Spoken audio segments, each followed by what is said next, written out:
хусау, амбалка мене усім докатчу хусау.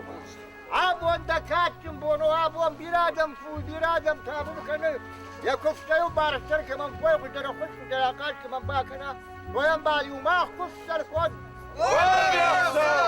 Великая тайна древних сакральных знаний лежит в основе традиционной осетинской молитвы и в исполнении завещанных предками обычаев и ритуалов. Сколько удивительных знаков и таинственных символов сумел пронести народ сквозь века и тысячелетия. Сколько мудрых заветов сохранил в своей духовной культуре. И прежде всего, это обращение к Богу с 3 круглыми пирогами и словами «Юнак штыркачен хусау, амбалкаманней, дунешканак, дунеш фалдишак». Создатель, мир сотворивший, единственный, великий, равных которому нет. Так молились осетины и их далекие предки на протяжении многих и многих тысячелетий. И в этих словах есть истина, которая была известна человечеству в глубокой древности.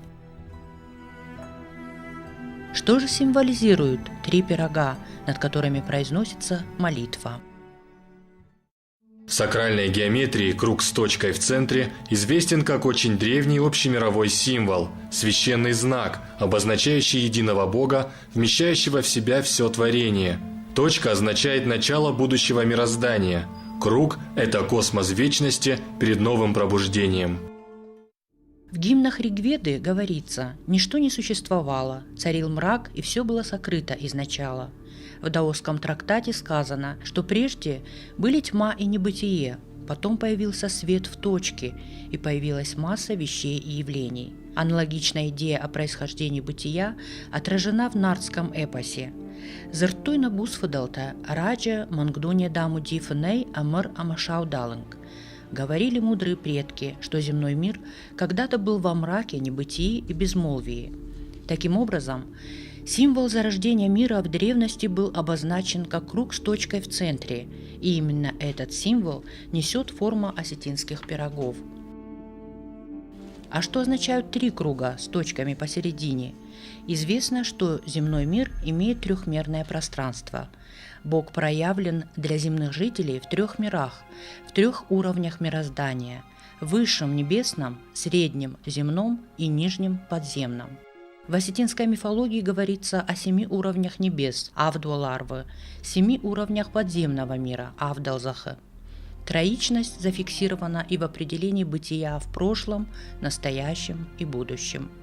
А 3 круга в круге есть символ вечности, и именно так клались ритуальные пироги на круглый осетинский фынг.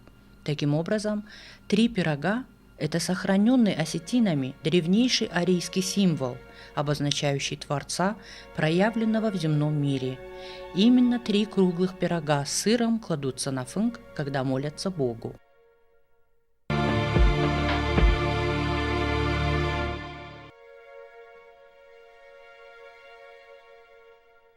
А при обращении к покровителям различных сил природы, жатта амадауджита, осетины используют 3 треугольных пирога. Сложенные друг на друга в определенном порядке, они составляют 9-конечную звезду. 9-конечная звезда из 3 треугольников является символом 3 уровней мира в вере наших первопредков – славян и ариев. В данной троичности заключается целостность божественного мироздания. Равносторонний треугольник здесь символизирует эманацию Бога, его явленность в качестве производительных сил Земли, жетта амадауджита, и именно к ним обращаются осетины с 3 треугольными пирогами, прося помощи и поддержки в земных делах, в домашнем хозяйстве, в воспитании детей, на охоте, на войне, при сборе урожая. Треугольные пироги таким образом посвящены тем, кто управляет силами Земли, однако при этом сохраняется связь с Богом, ибо точка в центре маркирует единство мира. В Осетии сохранился до наших дней и древний обряд вождения жертвенного быка по селу с песнями и танцами перед закланием его в святом месте. И вот что написано о значении этого обряда в статьях о сакральной геометрии.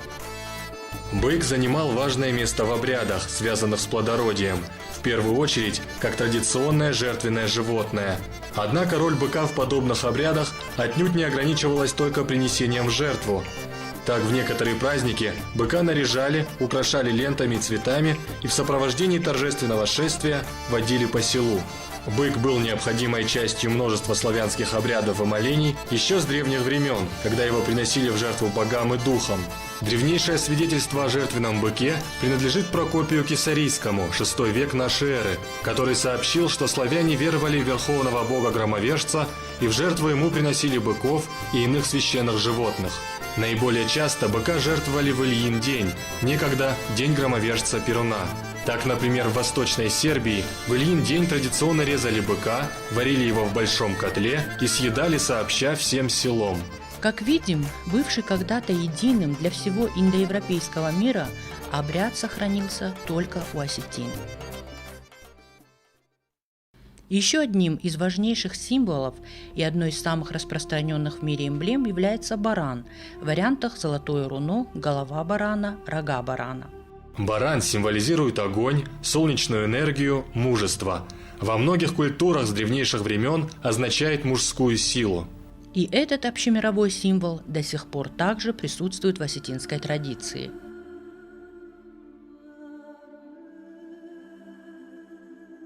Древнейший символ лабиринт символизирует мир, спиральное развитие Вселенной. Это символ таинственности, загадочности, имеющий множество различных толкований.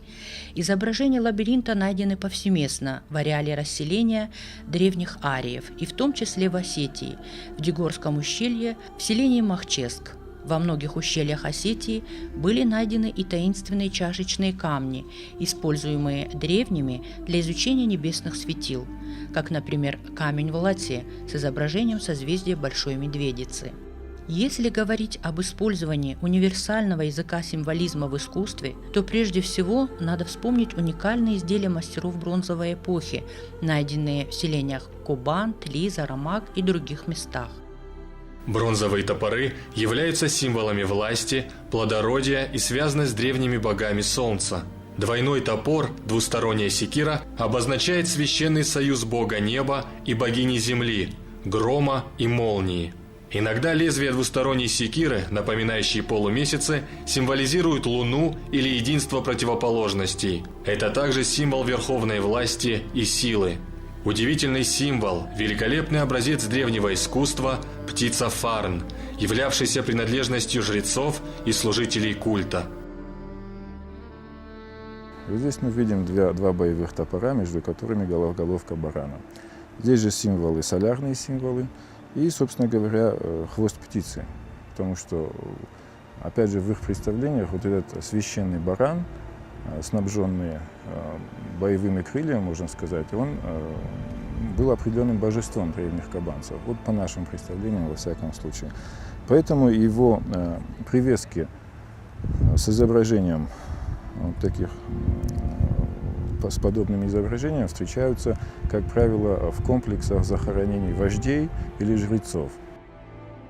Еще один древний арийский символ – крест сохранен в Осетии на башнях, в пещерах и святилищах. Самые известные из них – кресты святилищ Реком, Мкалгабрта и Таранджелос. Крест является символом солнца, символом единения духа и плоти, символом круговорота. Осетинами он использовался задолго до появления христианства. Эти бревна – это все, что осталось от старого святилища, которое пытались восстановить еще с 1936 года при Пчелиной, но так и не восстановили. Оно как бы входило в комплекс культового храма, культовой территории Ивардреком. Что здесь уникально? Мы обратили внимание на это только после того, как святилище уже построили. Ведь бревна были отдельно, и мы не обращали внимания на одну особенность этих всех бревен. У всех бревен есть изображение креста на торцах. Вот оно, изображение креста. Это на всех бревнах. У осетин крест – это в первую очередь оберег, и он был всегда на всех осетинских святилищах, вокруг дверей, на торцах, самых древних времен. Как известно, наш крест, у осетин крест, он дохристианского происхождения и происходит во времена не позднее средней бронзы, может быть даже еще и раньше. Ну, средней бронзы точно встречаются и встречаются в кубанскую эпоху. Это один из излюбленных орнаментов наших предков.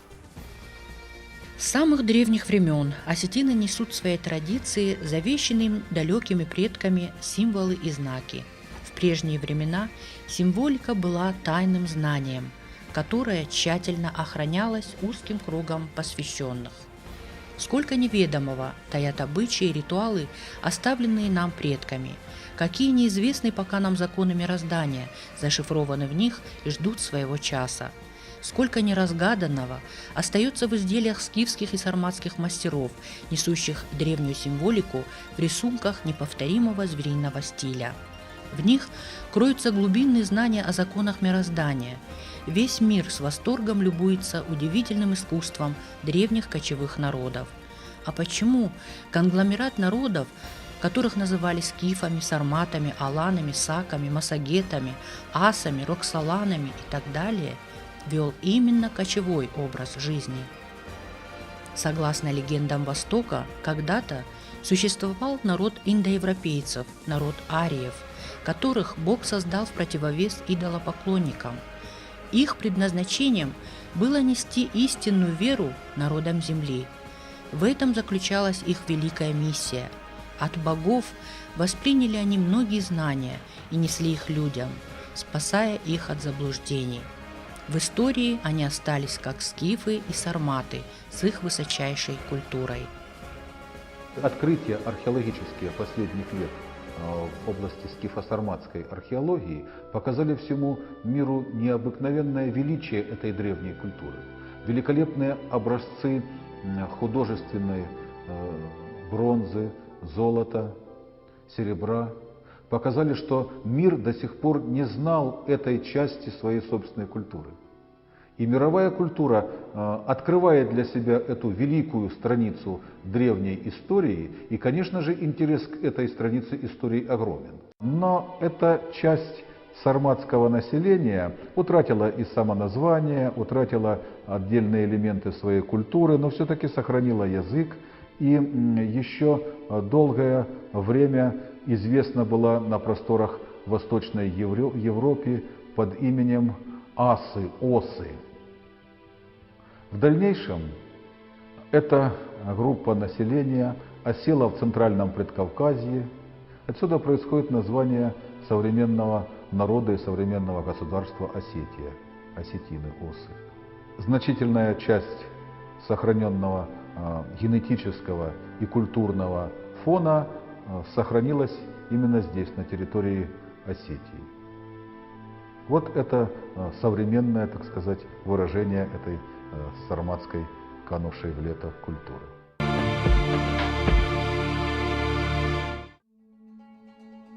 Судя по внутренней духовной культуре осетинского народа, можно утверждать, что предки осетин были посвящены в тайные знания космоса.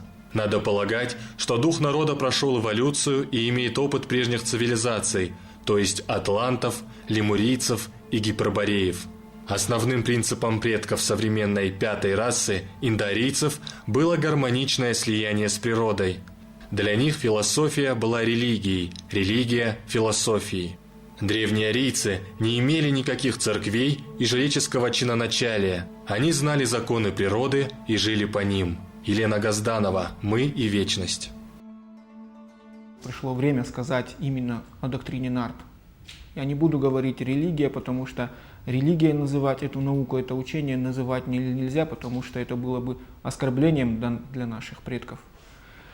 Истоки этой доктрины, этого учения, они идут с начала времен. Был определенный свод законов и правил, которые исполнялись до буквы.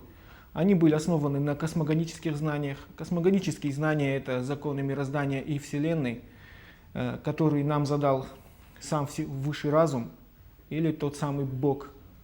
Вот. Бог, по поверьям наших предков, это огромная энергетическая субстанция, которая настолько велика, что она необъятна человеческому разуму. Это все и сразу.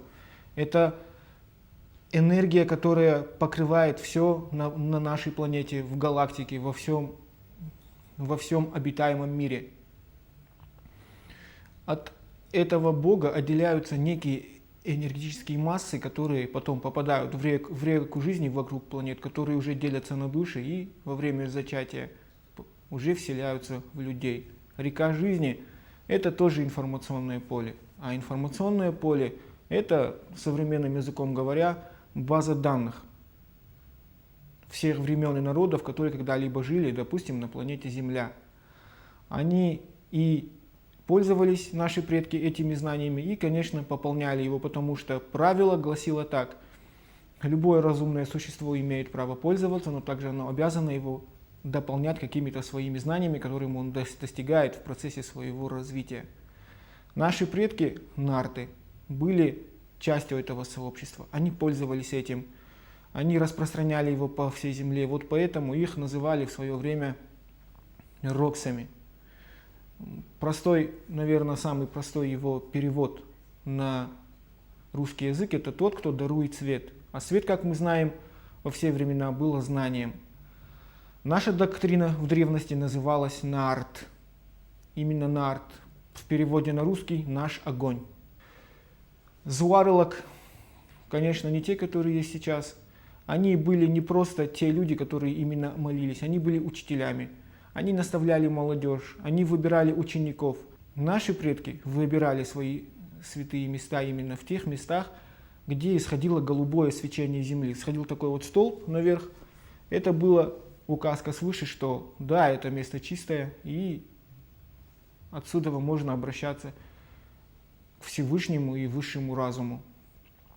Вот. Далее.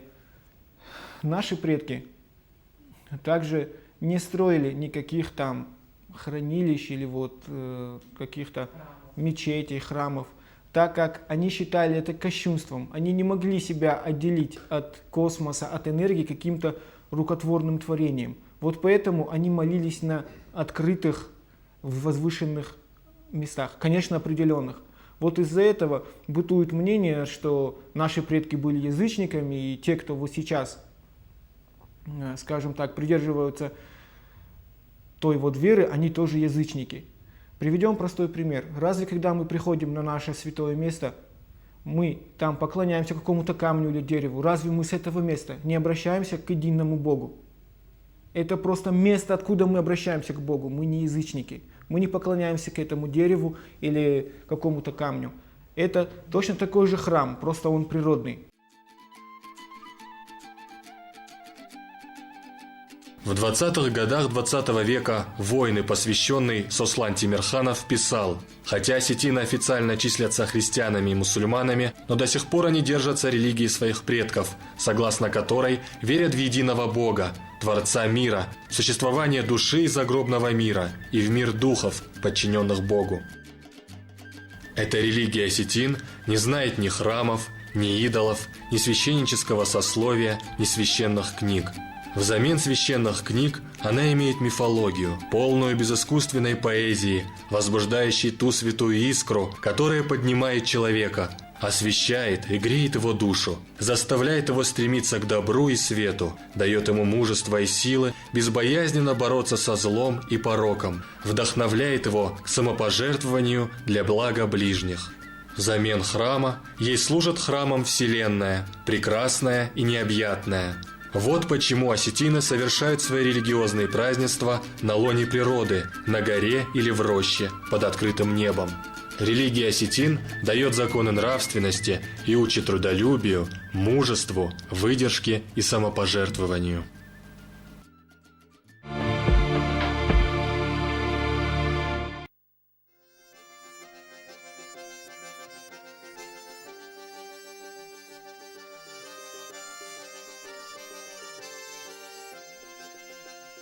У нас все атрибуты есть для того, чтобы никуда не ходить и никого не просить. Есть 3 пирога, и я, небо и моя душа. Я говорю с Богом, и Он мне помогает, и Он мне подсказывает. И я уверяю, что Он будет помогать и подсказывать всем на этой земле. Любому. Уникальность нашей религии и веры в том, что мы избежали этого посредничества. Аж махсау макув. И вот поэтому, когда мы идем на зуар, ты помнишь, снимали ботинки, снимали шапки. Для чего? Потому что осетинская вера единственная, которая подразумевает, что мы приходим на Зуар с чистой душой, и чтобы божественная энергия полностью через нас проходила, через это. И если у меня душа хоть какой-то негатив несет, я оттуда просто не уйду. Уникальность осетинского характера в том, что наши предки, зная законы, зная, по каким категориям должна развиваться земная жизнь, они развивали в наших людях индивидуальность, очень четкую, яркую, сильную, для того, чтобы мы могли действовать не только в коллективе, но и в индивидуальном порядке. Но при этом, чтобы эти индивидуальности связать в единое целое, был оставлен Ахдау. Это комплекс Ахдау. Это и есть духовный фундамент для нашего вероисповедания. Культура осетин – это культура духа. Процесс совершенствования духа осетинского народа шел через Ахдау, порядок, дисциплину, язык, традиции и обычаи. Осетинская культура – это этикет сдержанности во всем. В осанке, в одежде, в поведении, в мыслях, чувствах, уважении к старшему, почтении к женщине, любви к детям, умении быть добрым, милосердным, делиться куском хлеба, помогать ближнему, радоваться чужой радости. Всего лишь 2000 лет назад эти истины принес Христос, затем Магомед. Предки же осетин, народа Ир, жили по этим и еще многим другим заповедям в течение 200 тысяч лет до рождения Христа. Жизнь Остина была каждый шаг Остина, шевеление Остина, да, оно было регламентировано законами, которые были соответственно законам Бога. И это было названо одним названием – Ахдау. И вся жизнь, социальная жизнь Остина была пропитана духовным началом. От того, как он вставал, от того, как он ходил, как он ел, все это было регламентировано. Но мы говорим об сегодняшнем Ахдаве или о том, который был раньше, когда мы были в рассвете своем. Нужно сразу понять, что в Ахдаве, да, когда говорится об Ахдаве, то не надо говорить о вещах материальных. То есть вот это, тот Ахдау, главное, регламентировал духовное состояние, внутреннее состояние. Это вечное, это не меняется. И вот эти понятия Ахдава мы должны как раз возродить. Мы-то оставили материальную часть Ахдава, а вот духовную часть, нравственную, полностью, ну не полностью, есть еще люди, раз мы об этом говорим, уже стирается, потому что легче. Вы понимаете, если мы не воспитаны с таким пониманием, что это по-другому-то и нельзя, понимаете, то легче, конечно, не встать перед старшим. Что стоять перед старшим? Что ждать, вот там танцевать? Ордыглауджита. Ведь вот в прошлые времена, когда был куфт, да, вот в полном его смысле, что это происходило? Люди молились, люди соединялись с высшими силами, да? То ордыглауджита, они за честь почитали пойти туда, потому что совершалось великое таинство. Люди учились связаться и получать оттуда информацию, как им себя вести, что делать. И они фазахшка по-астински посвящали свои действия, свои поступки высшим силам. И это их очень им помогало. И вот младшие, которые приходили, урдыглауджита, они учились. Они видели, что люди не пьют, не кушают. Это все было вообще номинальным. А они молились. И вот это было за честь туда стать. А вот сейчас уже никто не станет, потому что нету у молодого человека, даже очень чистого, да, рвения прислуживать тем, кто пьет, ест и падает, понимаете? И вот поэтому все эти потихонечку законы уходят. Вот как только мы вернем веру, вернется настоящий обычай. В обычаях осетин были переданы сокровенные знания древних ариев. Отличительная черта культуры осетинского народа в том, что всем своим существом, всем своим укладом жизни, этикой поведения, веры и мировоззрения каждый осетин ощущал ритм священного порядка Ахдау. Этикет сдержанности во всем был обусловлен знаниями о существовании светлых и темных сил Харам-тахта, Амахалар-тахта. Осетины говорили: «Адай маган ярахи жуахшкал, яхусау хайбады, ягали уахшкалта, яхайраджахай». У человека на правом плече сидит ангел, на левом – бес. Чтобы не подпасть под влияние темных сил, был необходим постоянный контроль над сознанием и действиями. Так как главное условие божественного закона – это свобода воли, поэтому ни один ангел, архангел, небожитель не имеет права заставлять человека идти по пути Бога. Только сам человек должен выбрать свой путь – вверх по пути эволюции и самосовершенствования или вниз к деградации и служению силам тьмы. Об этом говорится и в древних осетинских легендах. Адай маджи каруш баракканынма хусауш фалдышта далимонты.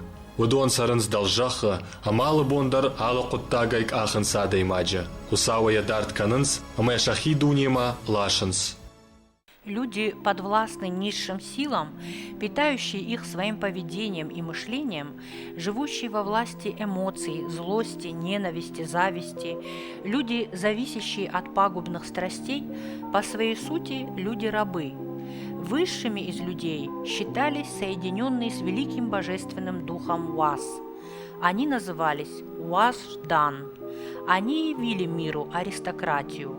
Уаждан – это благородный, смелый, сильный воин, воин духа.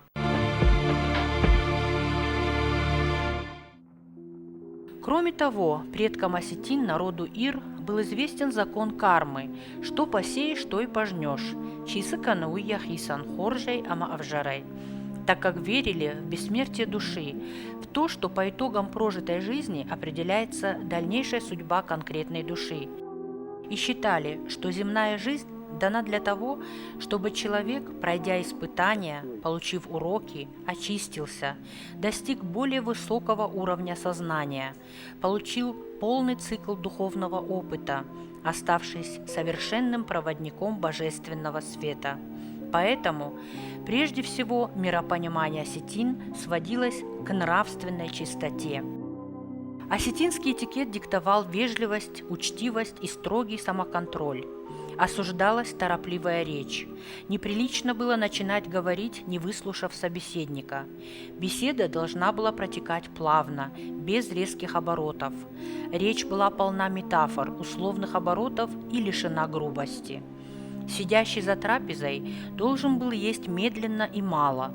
Позором было объедаться и напиваться.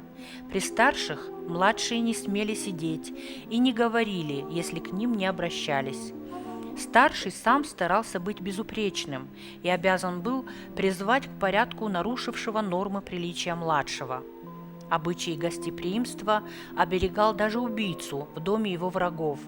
Гостя, принятого в дом, защищали даже ценой собственной жизни, потому что считалось, что гость – это Божий гость. В осетинском обществе женщина пользовалась большим, чем мужчина, уважением. Если мимо нахаша проходила женщина, все мужчины, включая стариков, вставали.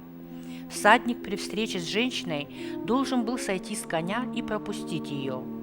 Платок, брошенный женщиной к ногам мужчин, останавливал даже самых разъяренных кровников. Знаниями о строении мироздания пронизаны и элементы свадебного обряда.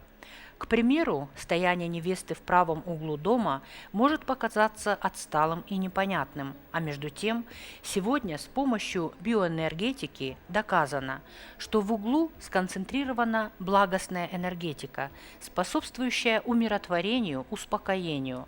Предки знали, что в углу волнение, переживания невесты уменьшится, и она гораздо лучше будет себя чувствовать. Не случайно издревле и расшалившегося ребенка также ставили именно в угол. Древние знания использовались и в покрое одежды, форма которой повторяла строение ауры человека и закрывала все энергетические центры, чакры на теле человека. Поэтому лицо невесты покрывала фата, а ладони, левая в правой, должны были находиться на уровне поясной пряжки для защиты от негативной энергетики из глаза. Обязательное ношение ремня, пояса проводило четкую границу между верхом и низом. В восточной философии верхние чакры – это каналы, связанные с высшими силами. Чакры ниже пояса привязаны к земле, материальному. Однако, к огромному сожалению, новые поколения осетин в значительной своей массе потеряли языковой доступ к содержанию своих традиций и зачастую, принимая участие в каких-то ритуалах, просто не понимают, о чем идет речь, и не могут проникнуть в сакральный смысл обряда. А без своего идеологического содержания обряды не способны существовать. Именно из-за отсутствия понимания глубинного смысла осетинский кофт, молитва, все чаще превращают в пьянку. Осетинский язык для осетинского народа – это носитель беспредельных знаний духовной культуры. Это путь возрождения и восхождения. Язык в космическом смысле – кодированный канал передачи из космоса информации в соответствии с той иерархической ступенью, которая определена для каждого народа. Это кодированная связь с космосом, через который народы получают информацию для целей эволюции, прежде всего в духовном плане. Через язык надземное общается с народами. Елена Газданова. «Мы и вечность».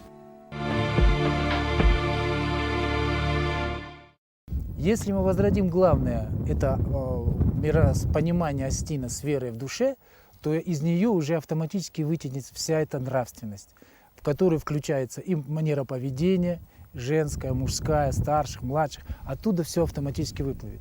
Мы должны главное понять, пока мы не восстановим свою нравственную структуру, а нравственная она может только с глубинной верой быть, неоткуда ее убраться, нравственности, если нет глубинной веры, мы никогда экономически или как-то по-другому не возродимся. Ни национально, никогда не возродимся. Мы уйдем. Но вопрос возникает другой. Как же возвращать ее? Почему бы ее не возвратить с помощью православия, там, мусульманства? Да дело в том, что как раз таки, чтобы затронуть глубинные структуры человека, да, нужны родные способы, понятные, психологически переданные ему несколько тысячелетий назад. Наша традиционная осетинская религия в чистоте, я еще раз подтверждаю, в чистоте. Я назвал ее случайной религией, но я имею в виду веру, потому что у нас не присутствует института посреднического. Только приняв, мы сможем начать развивать те свои духовные структуры, которые нам позволят быть нравственными. Мы будем любить друг друга, прощать друг друга, помогать друг другу. Мы не будем подлечить, мы не будем сквернословить, мы не будем вести себя развязно, потому что, зная, что есть закон жизни, есть закон Бога, и твердо веря в это, только так мы можем оставаться на этой земле в благополучном состоянии. И вот так от поколения к поколению, передавая друг другу это понимание мира правильное, и этим, как помогая избегать последующим поколениям вот этих ошибок, которые приводят к таким последствиям, как сегодня, мы будем выполнять волю Божью. Осетинам так долго внушают, что они язычники и поклоняются рощам, камням и деревьям, что многие, к сожалению, действительно в это поверили. На самом деле это глубочайшее заблуждение. Термин «язычники» неприменим к осетинам уже потому, что предполагает идолопоклонничество и многобожие, а осетины верят в единого Бога – юнак штырхосау, амаешкун жатта амадауджита. Кроме того, конкретные рощи, камни или деревья являются местами проявления в них высоких космических энергий, местами, выбранными не по прихоти самих осетин, а указанными им посредством каких-то особенных знамений для построения именно там святилищ зуаров. И поэтому и в рощах, и возле камней всегда молились и молятся Богу и высшим силам, а никак не роще, камню или дереву.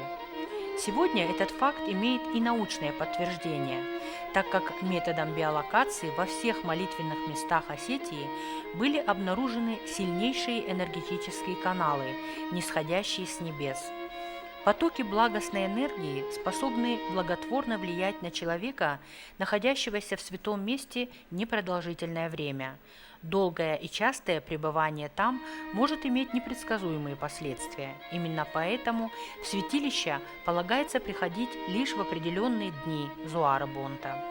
Еще одно заблуждение – отождествление христианского святого Георгия и издавна почитаемого в Осетии Лактазуара, небожителя, посредника между Богом и людьми, покровителя воинов, путников, обездоленных людей и в целом осетинского народа, известного персонажа нардского эпоса.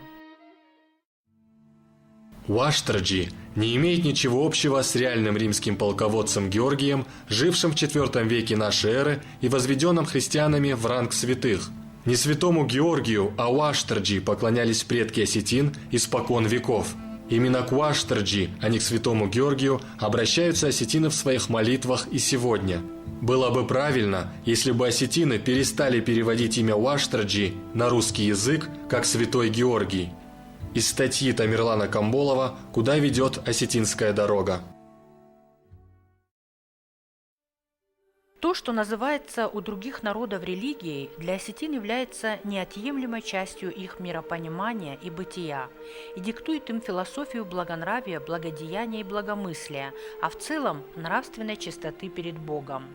Сила заветов предков была столь велика, что их не смогли вытравить из души осетина ни годы, ни насаждаемые другими народами религии и идеологии. И в то время, когда воинствующий атеизм закрыл все церкви, мечети и синагоги, в Осетии в течение 75 лет советской власти люди никогда не покидали свои святые места и продолжали исполнять священные ритуалы. Потому что связь с высшими силами у осетин всегда была двусторонней. Осетинское общество никогда не прерывало связи со своими родными святыми, небожителями. В течение каждого года ежемесячно старательно готовились и проводились многочисленные праздники, в которые народ молился, причащался и постоянно заверял Бога и высшие силы в своей верности, а в каждый день повседневной жизни жил так, чтобы не заслужить осуждения высших сил в неблагопристойности поступков или действий. Со стороны покровителей осетин Жатта Амадауджита тоже проявлялась ответная забота и помощь. В Осетии известны многочисленные случаи явления высших сил и их рекомендации по устройству святых мест, ритуалам и многое другое. Как написано в Библии, один храм, построенный в сердце человека, дороже, чем 100 храмов или все храмы земные, построенные рукотворно. Вот для этого каждый зуарылок, который сейчас есть в Осетии, он обязан заранее учить молодежь, говорить о том, что нужно делать, что нельзя делать ни в коем случае, как себя правильно вести, в какой одежде приходить на то или иное святое место и так далее. Но этого понимания сразу не придет. Для начала мы должны увидеть глубину и корень всех этих знаний. Потому что человек, который не знает, как пользоваться инструментом пользоваться не будет. Для этого нам нужно в первую очередь углубиться в эти знания, открыть к ним сердца и с помощью Бога, который нас до сих пор оберегает, понять их, принять. И, на мой взгляд, это прямой путь к возрождению нашей нации. Да, очень много сил приложено к тому, чтобы осетины стали шаблонным народом. Шаблонный народ – это серая масса, которой легко управлять, которая будет делать то, что им сказано. Но мы не такие. Мы потомки великого народа, народа сеятеля света и добра. И мы ведь должны и обязаны вернуться к этим истокам любой ценой, приложить все усилия к этому и все, что от нас требуется. И да поможет нам в этом Бог, и да пребудет с нами Фаран Нартов.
И если ты родился осетином, к священной вере предков причащен, к чему ей изменять? Или став раввином, надеешься, что будешь ты спасен? Всего важнее не запачкать душу, и свет добра не загасить в груди.